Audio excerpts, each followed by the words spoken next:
The stagecoach left her at the crossroads 3 miles short of the Holt place, because the driver said the road from there was rutted enough to break an axle, and he had a schedule to keep.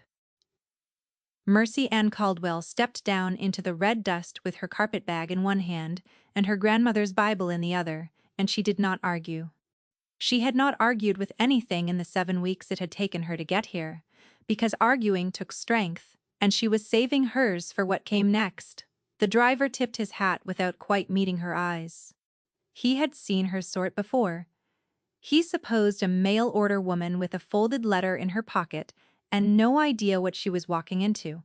He clucked his tongue at the horses and the coach pulled away, and Mercy was alone with the wind and the smell of sage and the long, bright road bending east into nothing. She set her bag down just for a moment and looked at her hands. They were brown across the knuckles from the sun, and the right one shook a little. She closed it into a fist until it stopped. Then she picked the bag back up and started walking. The letter in her pocket had been written by a man named Emmett Holt, and it was the shortest letter she had ever received. It said his wife had been dead 4 years. It said he had 2 boys, 11 and 14, who needed a woman in the house. It said the ranch ran 140 head of cattle and a string of horses, and the work was steady, and he would not lie and say it was easy. It said if she came, he would meet her at the gate, and they would see. It was signed only Holt, in a hand that looked like it had pressed too hard on the paper. She had read that letter so many times, the creases were soft as cloth. She had read it on the train out of Memphis, and on the riverboat to St. Louis, and on the second train through Kansas, and on the stagecoach down through the territory. And now she did not need to read it because she knew every word, and the words had become a small fire she carried in her chest against the cold of all the miles. The gate appeared in the afternoon, 2 cottonwood posts and a crossbar, with a brand burned into it that she could not read from where she stood. A boy was sitting on the crossbar. He was the smaller of the 2, she guessed, because his boots did not yet reach the ground when his legs dangled. He saw her coming and he did not move. He just watched, the way a wild thing watches. She stopped at the gate and set her bag down again. The boy stared at her, with eyes the color of river silt. He had his father's letter in his look, she thought, pressed too hard on the paper. "You, the one Pa sent for," he said. "I am," she said. He chewed on the inside of his cheek for a moment.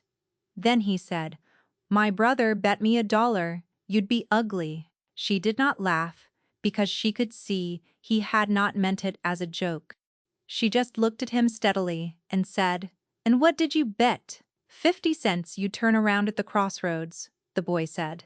"So I reckon I lost too." "I reckon you did," she said. "What is your name?" "Theo," he said. "Short for Theodore, but don't nobody call me that." "All right, Theo," she said. "Will you take me up to the house, or am I to find it myself?" He slid off the crossbar then, and she saw he was barefoot, which surprised her in October until she remembered that boys are boys regardless of climate.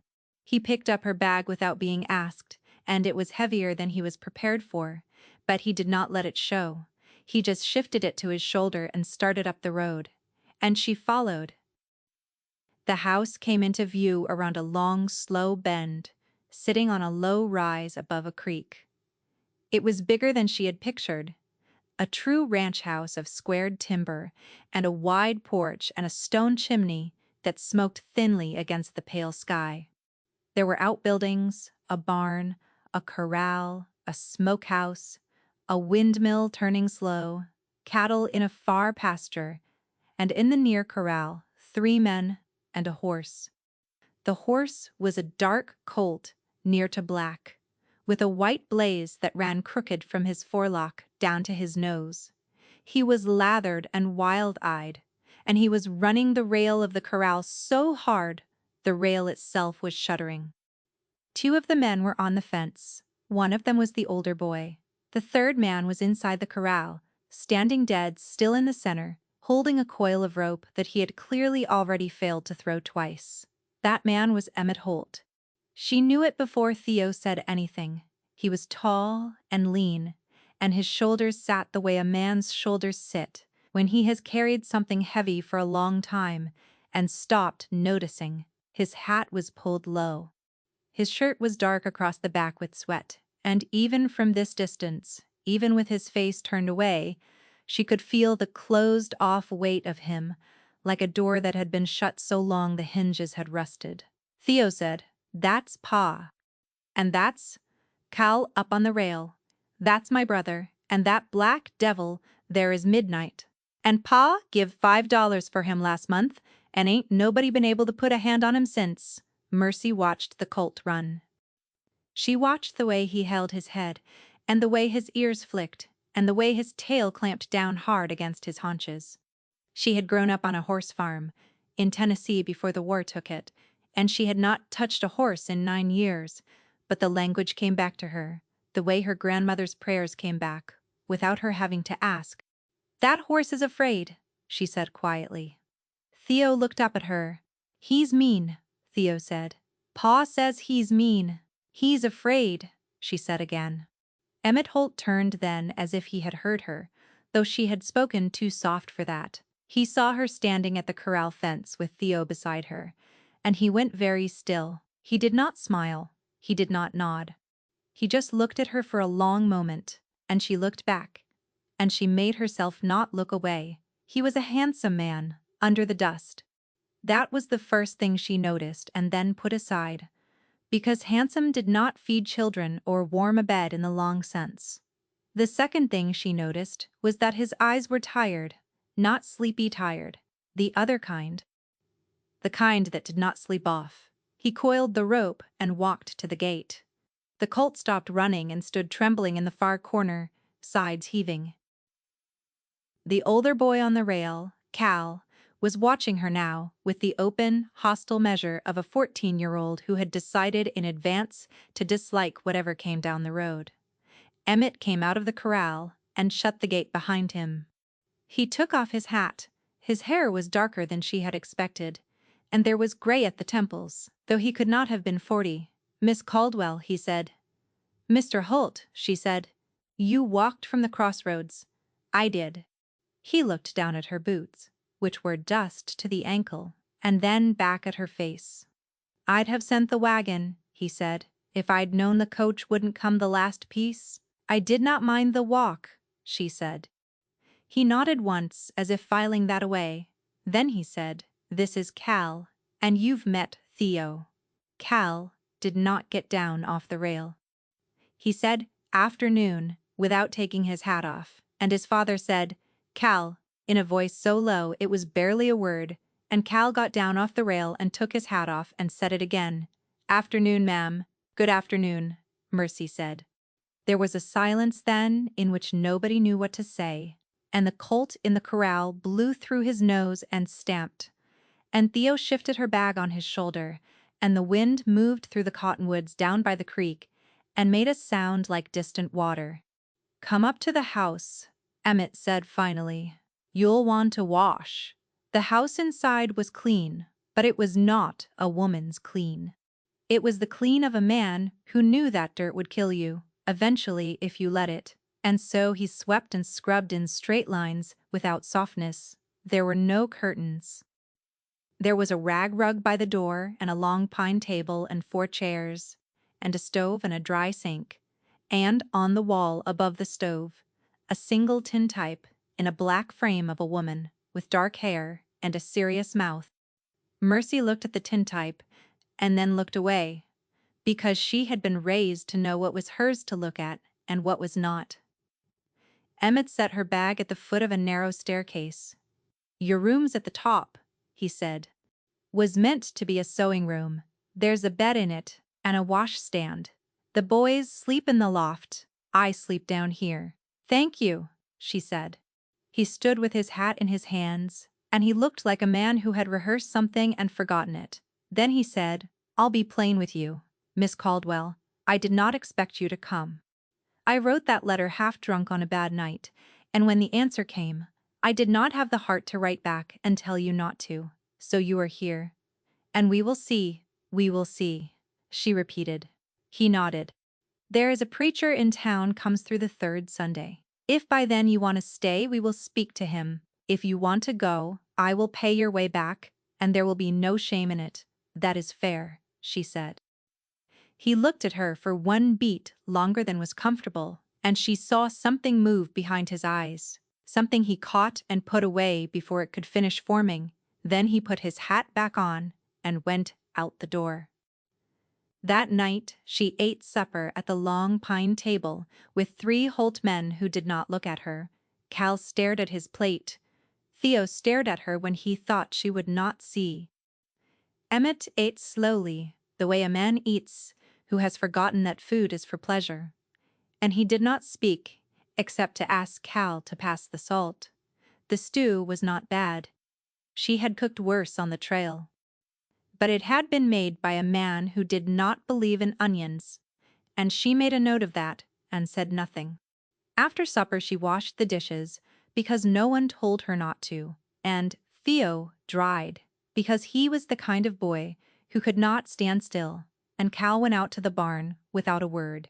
When the dishes were done, Theo said, "You really think Midnight is afraid?" "I do," she said. "Pa says he's been beat before we got him." "I?" "Then he is afraid," she said. "A horse remembers a beating the way a child does. He does not know yet that your father is not the man who beat him. He thinks every man with a rope is that man." Theo considered this. Then he said, "The bet is still on." "You know what bet?" "Cal said no woman could gentle that horse. He said Pa couldn't even do it, and Pa's the best hand in the county. He bet me $2 and his good knife that the new woman would not last a month and would not lay a hand on Midnight." Mercy folded the dish rag and hung it on the nail beside the sink. "Did your father know about this bet?" she said. "No, ma'am. He'd whip us." "I see," she said. "You going to tell him?" "No," she said. "But I might collect the knife myself, by and by." Theo's face broke into the first real smile she had seen on it.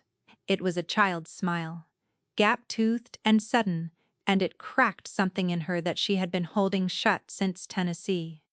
She did not go to the corral the next day or the day after. She unpacked her bag, which did not take long. She took stock of the kitchen and the pantry and the cellar. She found that Emmett Holt had been buying flour by the barrel and using maybe a tenth of it before it went weevily, and she put a stop to that. She found that the boys' shirts were all missing buttons, and that nobody had darned a sock in this house since the woman in the tintype had died. She did not say a word about any of it. She just started doing it. By the end of the second day there were curtains in the kitchen window, cut from a length of yellow calico she had brought in her bag, because she could not abide a window without curtains. By the end of the third day, there was bread rising on the dry sink, and a pot of beans simmering with onion and bacon, and Theo had eaten 3 biscuits before supper and been told to stop. Cal watched her with narrow eyes. He did not eat the biscuits. Emmett ate them. He ate them slowly, the way he ate everything, but he ate 3 of them, and on the third one he stopped chewing for a moment and looked at her, and she saw him almost say something, and then decide against it. On the 4th morning, before the sun was full up, she went to the corral. The colt was alone. The men were out somewhere on the range moving cattle off the high pasture before the weather turned. She had risen in the dark and stoked the stove and put the coffee on, and then she had pulled her shawl around her shoulders and walked down through the wet grass to the corral, and there he was, standing in the dim corner with his head low. She did not go in. She stood at the fence with her arms folded on the top rail, and she looked at him. He saw her. His head came up. His ears went back. She did not move. "Good morning," she said quietly. "I am Mercy. I have come a long way to meet you." He stared at her. He did not run. She took that as something. She stood at the fence until the sun came up over the ridge, and then she went back to the house and made breakfast. She did this every morning for 9 days. On the 3rd morning, she brought a withered apple from the cellar and she set it on the post and walked away without looking back. When she came down the next morning, the apple was gone. On the fifth morning, she went inside the corral. She did not approach him. She sat down in the dust against the fence, 20 feet from where he stood, and she folded her hands in her lap, and she sang. She sang the hymn her grandmother had sung. When the milking was slow, she had a thin voice, but a true one. The colt did not move closer, but he did not move away either. He watched her, and his ears came forward once, and then back, and his breathing slowed. On the 7th morning, he took a step toward her. On the 9th morning, he ate an apple from her open hand, and his velvet lip brushed her palm. And she did not breathe for fear of breaking the moment, and when he had finished, he stood there beside her with his head lowered as though he had forgotten what fear was for. She did not tell anyone. Not Theo, not Cal, not Emmett. She buttoned the knowledge inside her shawl and she carried it back to the house, and she made the biscuits, and Emmett came in for breakfast smelling of wood smoke and saddle leather, and he looked at her across the table and said, "You have flour on your cheek, Miss Caldwell." She put her hand up to wipe it off. He almost smiled. She saw it. The corner of his mouth moved, and he caught it the way he caught everything, and put it away. The first time she touched him was a week later, and it was an accident, and it was not. They were on the porch in the evening. The boys were down at the creek catching frogs, which was a thing Theo did, and a thing Cal pretended he was too old for, but did anyway, when nobody was watching. Emmett was sitting on the top step mending a bridle, and Mercy was sitting on the bench by the wall, shelling peas into her apron, and the light was going amber across the yard. She stood up to carry the peas into the house, and the porch board she stepped on was loose, and her ankle turned, and she would have gone down hard, except that he was there. He came up off the step faster than a man his size had any right to, and his hand closed around her elbow, and his other hand caught the small of her back, and she was upright again before she had finished falling. The peas spilled. Most of them, anyway. They rolled across the porch boards, making a small green music. His hand was still on her back. "Are you hurt?" he said. "No," she said. He did not let go, not immediately. His hand was warm through the cotton of her dress, and she could feel the calluses where the rope had worn his palms, and she could feel her own heart in her throat, and she did not move because she did not want him to move. He let go. He stepped back. He took his hat off, though he was already outside, and there was no reason to. "That board needs fixing," he said. "I should have fixed it." "It is all right," she said. He looked at her. The amber light was on his face, and the tired in his eyes was still there. But underneath it was something else, something she could not name and did not dare to. Then he bent down and started gathering the peas back into the bowl, and she knelt and helped him, and their hands touched once over a green pod, and they both pretended they had not. That night, she lay in the narrow bed in the sewing room, and she put her hand on the small of her back where his hand had been, and she could still feel the warmth of it, and she did not sleep until the rooster. The colt's name became midnight in her mouth, too. After a while she had asked Theo who named him, and Theo had said, "Cal did, on the day they brought him home, before they knew he was difficult." She had thought about that. She had decided that the name was not the problem. A horse will live up to or down to whatever you give him, but only if you give it with feeling. Cal had named him Midnight because of his color. There was no fear in the name, only a boy's eye for the obvious. She started riding him in the 3rd week, not under saddle, just bareback, in the corral, after the men had gone for the day. She rode him slow, and she did not ask him for anything he could not give. The first time she got up on his back, he stood trembling for a full minute, and she lay forward along his neck and spoke into his ear, and the trembling stopped, and he took one step, and then another, and then he walked the rail of the corral with her on him, as if he had been doing it all his life. She got down. She kissed the white blaze on his nose.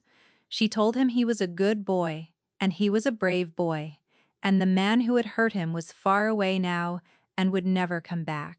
Then she went up to the house and started supper, and Emmett came in from the range and washed at the basin on the porch and came inside and looked at her.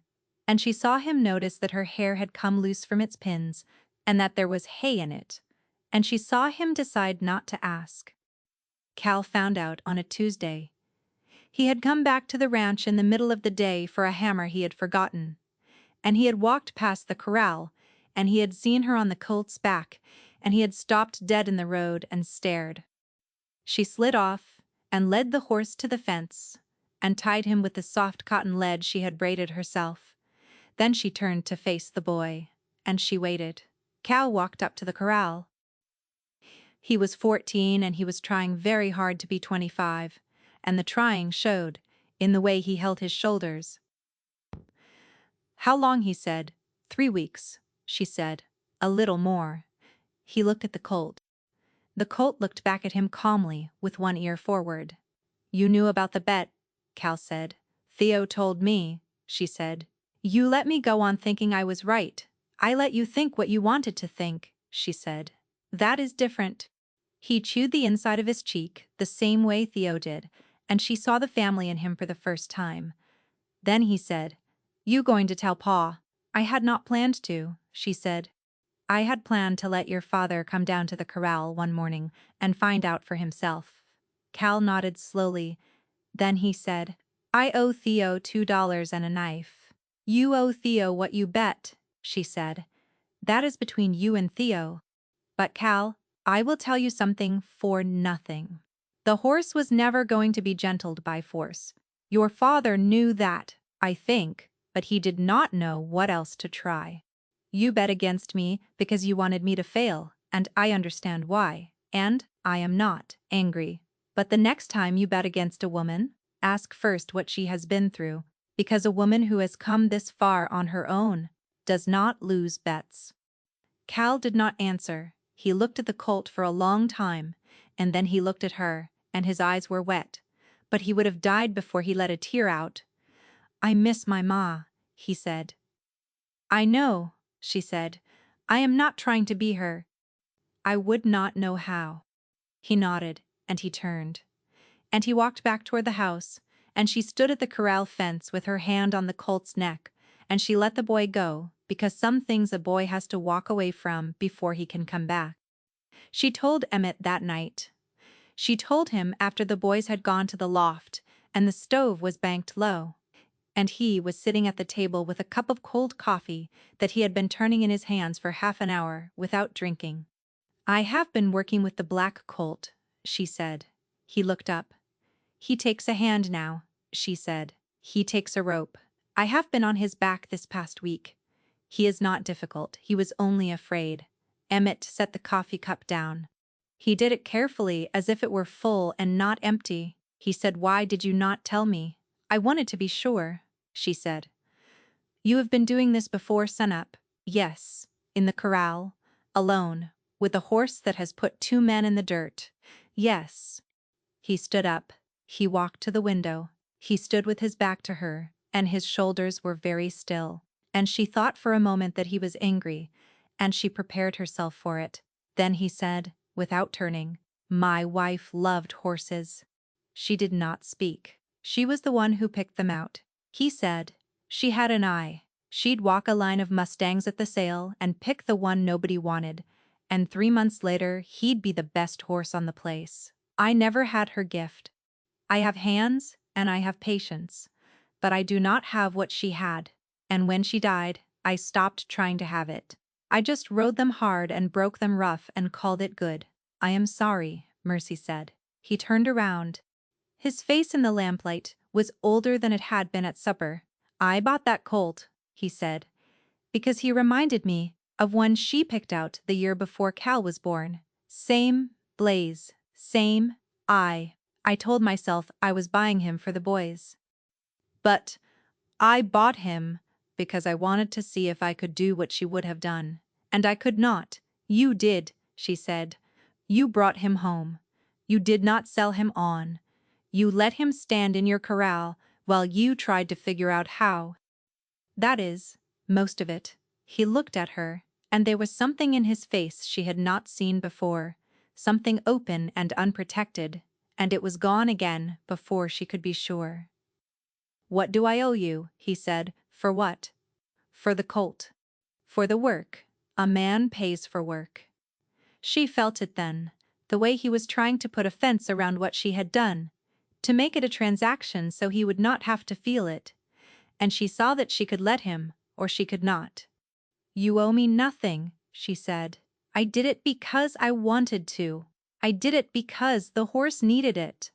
I did it because I am going to live in this house, Mr. Holt, if you will have me.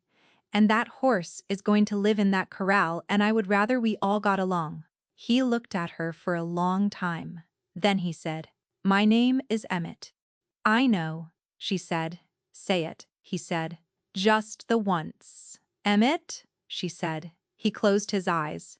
He stood there, with his eyes closed for a breath, and then he opened them, and he said good night, Mercy, and he walked out the door onto the porch, and she heard him sit down on the top step, and she heard him sit there a long time before he came back in.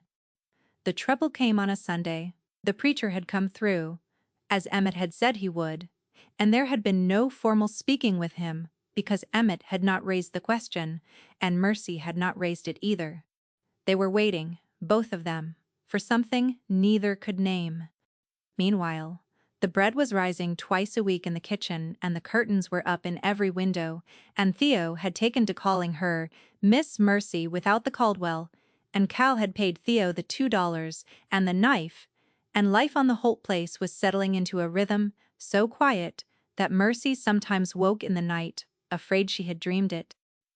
The trouble rode up to the gate at noon on a Sunday, in a black coat and a low hat, on a sorrel horse with a star on its forehead, and Mercy was on the porch shelling beans when she saw him coming, and she knew him before he was close enough to know. She set the bowl down, she stood up, she walked to the door, and she opened it, and she said, "Emmett?" He came out of the kitchen with a dish towel over his shoulder, because he had been drying after the dinner dishes, which was a thing he had started doing without being asked. He saw her face, and he stopped. "There is a man coming," she said. "He is my husband." From before, Emmett did not speak. He set the towel down on the chair by the door, slowly, and he walked past her out onto the porch. The sorrel reined up at the bottom of the steps. The man on it was thin and yellow-eyed, with a mouth like a knife wound. His name was Roy Caldwell, and he had married her at 16, and broken her wrist at 17, and her nose at 18, and she had run from him the spring she turned 19, because she had understood, finally, that the next thing he broke would be the last. He looked at her. He smiled. The smile was the worst part of him. "Hello, Mercy," he said. "I am not coming back," she said.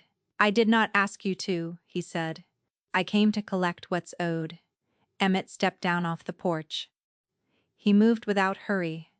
He stood between Mercy and the sorrel horse, and he said, "Get down off that animal, mister, and tell me your business on my land." Roy Caldwell looked at him. He looked him up and down. He said, "This, your new man, Mercy. Big fellow, awful big house for a man without a wife. You ought to have told him." "Told me what?" Emmett said. "That she is mine," Roy said. "By law and by paper. I have got the marriage certificate in my saddlebag, and a warrant from the judge in Memphis for desertion, and I have ridden 3,000 miles to collect her, and I will be collecting her now, with your leave or without it." Mercy felt the porch boards under her feet go far away. She felt the air get thin. She put her hand on the post. Emmett did not turn around to look at her. He kept his eyes on Roy Caldwell, and he said, very quietly, "You have not got a warrant that means anything in this territory." "I have got a warrant," Roy said. "You have got a piece of paper," Emmett said. "There is a difference. Get down off that horse or ride out the way you came." Roy Caldwell got down off the horse. What happened in the yard then happened fast.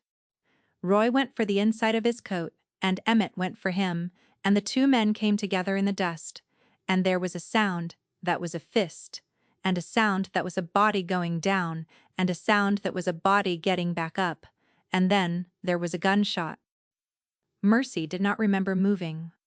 She remembered being on the porch, and then she remembered being in the yard, and Emmett was on his knees in the dust, with his hand pressed against his side, and the red coming through his fingers fast, and Roy Caldwell was standing over him, with a small pistol in his hand.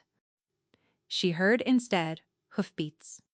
The colt had been in the corral and the gate had been latched, but not chained, and the gate was not latched now because Theo, who had been in the barn, had heard the shouting and had run, and the boy had run past the corral, and the colt had seen him run, and the colt had reared. Midnight came across the yard at a flat gallop, with his ears pinned and his head low, and Roy Caldwell turned and saw a black horse with a white crooked blaze coming at him out of the noon sun. And he raised the pistol and he did not have time to fire. The colt did not strike him. He did not need to. He came up short and he reared, and his front hooves came down hard in the dust 6 inches from Roy Caldwell's boots. And Roy went over backward trying to scramble away, and the pistol went out of his hand into the dust, and Mercy was there. She picked the pistol up. She had not fired a gun in 9 years. Her hand did not shake. "Get on your horse," she said. Roy Caldwell looked at her from the dust. His mouth was open. "Get on your horse," she said again, "and ride out, and do not come back, because if you come back I will not miss. And there is no judge in this territory who will hang a woman for shooting a man who broke her wrist when she was 17. He got up. He got on the horse.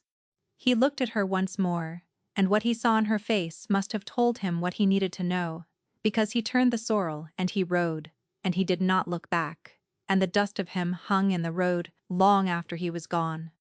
She dropped the pistol. She went to Emmett. He was still on his knees. The red was bright through his shirt and brighter on his fingers. She tore his shirt open with both hands, and she saw the wound, low on his left side, and she saw that the ball had gone through and come out the back, and she said, "Thank God," out loud, because she had been afraid to look. "Theo," she said, "Theo, run to the house and bring me the basket from under my bed, and a pot of hot water from the stove and clean cloths from the chest at the foot of my bed. Run, boy, run." Theo ran. Cal was there. She had not seen him come.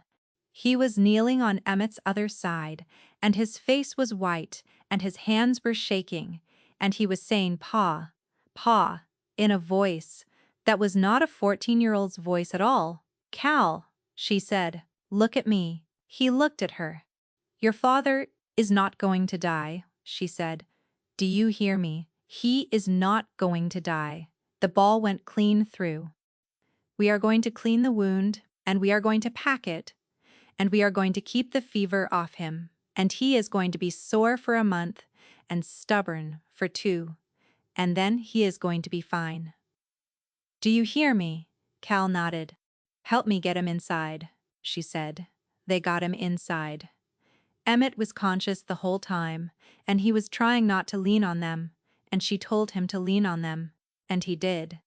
They got him onto the bed in the front room, the one he had been sleeping in since she came, and she cut the rest of his shirt off, and Theo came in with the basket and the water and the cloths.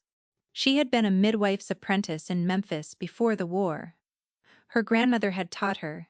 She had cleaned worse wounds than this, and she had cleaned them in worse light, and her hands knew what to do without asking her permission. She cleaned the wound. She packed it with the yarrow and the golden seal from her basket, the herbs she had brought in a small tin all the way from Tennessee, because she had not known what she would find growing out here. She bound it with clean linen, tight but not too tight. She made him drink willow bark tea, for the pain and for the fever that would come. He watched her the whole time. He did not speak. His eyes followed her hands, and once, when she leaned across him to reach the basin, his hand came up and closed around her wrist, gentle, and he held it for a moment, and he let it go. When she was finished, she sat down in the chair beside the bed, and she found that she was crying. She had not known she was crying. The tears were just on her face. "Mercy," he said. "I am here," she said. "Marry me," he said. "I will," she said. He closed his eyes. He smiled. It was the first full smile she had seen on him, and it changed his whole face, and she put her hand on the blanket, and he turned his hand over and laced his fingers through hers, and they sat like that until he slept. The fever came that night. It came hard, the way she had known it would, and she sat with him through it, sponging his forehead and his chest with cool water, making him drink the willow bark tea when he could, holding him still when he thrashed. Cal sat on the floor against the wall and would not be sent to bed. Theo curled up at the foot of the bed like a dog and slept in his clothes. Around 3 in the morning, Emmett spoke. He was not fully awake. He was somewhere between. "Sarah," he said. That was the name of the woman in the tintype. Mercy had learned it from Theo a week ago, in passing, without meaning to ask. "I am here," Mercy said. "I am sorry," he said. "I am sorry I could not save you." "You did everything you could," Mercy said quietly, "and she would not want you to carry it any longer. Let it down, Emmett. Let it down now." He was quiet. Then he said, in a small, clear voice, "All right." He slept then, and the fever broke before dawn, and when the sun came up he was sleeping easy, and his forehead was cool, and Mercy went out onto the porch and sat down on the top step and put her face in her hands, and wept the way she had not wept since Tennessee. He healed, slowly, the way men of his age and his stubbornness heal, but he healed. By the end of the 2nd week, he was sitting on the porch in the afternoon sun, and by the end of the 3rd, he was walking down to the corral to look at the colt, leaning on a stick she had cut for him from the cottonwood by the creek. By the end of the 4th week, he was talking about getting back on a horse, and she was telling him he was not, and he was listening to her, which was a thing she had not yet gotten used to. The preacher came through again on the 3rd Sunday after the shooting. He was a thin, tall man with a kind face and a habit of pulling on his earlobe when he was thinking. He had heard, somehow, about what had happened. Word had traveled. It always did. He sat on the porch with Emmett and Mercy, and he drank the coffee she had made, and he said, "I understand there is a question of a previous marriage." Mercy looked at her hands. Then she looked up. "Yes," she said. "I was married in Tennessee when I was 16. He was a bad man. I left him when I was 19 because I would not have lived to 20 if I had stayed. I did not have the law on my side, because the law did not see what he did to me as anything worth seeing. I have been told he came here 3 weeks ago. I have been told he left." The preacher nodded. He pulled on his earlobe. He said, "The man who came here, Roy Caldwell. He was found in a town 50 miles east last week. He had been drinking and he had picked a fight with a man bigger than he expected, and he is buried there now. I am sorry to be the bearer of that news, though I suspect it is not entirely unwelcome." Mercy did not speak. She felt something inside her chest go loose that had been tight for 9 years. The preacher looked at Emmett. He said, "Then there is no impediment that I can see." "There is none," Emmett said. "Then I will marry you," the preacher said, "whenever you are ready." "Tomorrow," Emmett said. "Tomorrow," Mercy said. The preacher stood on the top step. Mercy wore a dress she had sewn from a bolt of blue cotton Emmett had brought back from town and laid on the kitchen table without a word 2 weeks before. Theo held a fistful of wildflowers he had picked from the creek bank and forgotten to give her until the ceremony was almost over. Cal stood beside his father in a clean shirt with his hair combed, and when the preacher asked who gave this woman, Cal stepped forward, though no one had told him to, and he said, "I do, sir," in a voice that was almost steady. Emmett held her hand through the whole of it. His grip was not tight. It was just sure. When the preacher pronounced them, Emmett kissed her once, on the mouth, in front of his sons and the preacher in the wide bright morning, and his hand came up and cupped her cheek, and she felt the calluses of the rope across her skin, and she leaned into him. And the kiss was not long, but it was a kiss that had been earned across every mile she had traveled to get here. Theo whooped. Cal did not, but he smiled. Which was more? They had a year of good weather after that, and then a year of bad. And then the good weather came back. The Colt, who was no longer a colt, became the best cutting horse on the place, and Cal rode him into town. This summer he turned 16 and came back with a girl's ribbon tied to the bridle and a smile he was trying not to show. Theo grew 6 inches in a year and became taller than Mercy, which he found endlessly funny and reminded her of often. Emmett's scar healed pale and crooked under his ribs, and on the nights when the wind was cold, he sometimes laid her hand against it in the dark, and she would feel it under her fingers and know what he was telling her without his having to say it. He told her once, in the second winter, that he had stopped dreaming about the woman in the tintype. He had taken the tintype down from above the stove and put it in a drawer where the boys could find it when they wanted to look at their mother, and he had hung in its place a small framed sampler Mercy had stitched in the long evenings with the words, because that was the verse her grandmother had said, when the milk would not come and the cow would not stand and the world would not yield. He told her he loved her on a Tuesday in April, standing in the kitchen with flour on his sleeve from helping her with the biscuits, and he told her like it was something he had been waiting a long time to say, and she said it back, and the biscuits burned, and neither of them minded. A man came through the country one autumn, a traveler heading west, and he stopped at the Holt place for water. And he stood in the yard looking at the corral where the black horse with the crooked blaze was standing easy with his head over the rail. And he said to Emmett, "That is a fine animal, mister." Who broke him? Emmett did not look at the horse. He looked at the porch where Mercy was sitting in the late sun with a basket of mending on her lap, and Theo at her feet whittling a stick. "My wife," he said. He took his hat off to her, because he was a man with manners, and he said, "Ma'am." Mercy nodded to him from the porch. The light was on her face. She had silver in her hair, now at the temples, and there were lines at the corners of her eyes from squinting against the prairie sun. And she had never in her life been more beautiful than she was in that moment, and Emmett Holt knew it.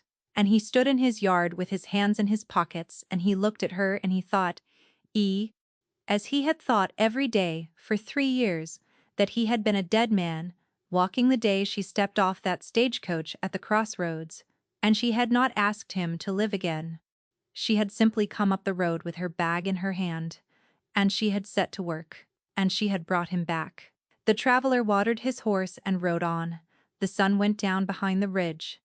Theo went in to wash for supper, and Cal came up from the barn, and Emmett climbed the porch steps and sat down beside his wife on the bench by the wall, and he put his arm around her shoulders, and she leaned her head against him, and they did not speak, because they did not need to.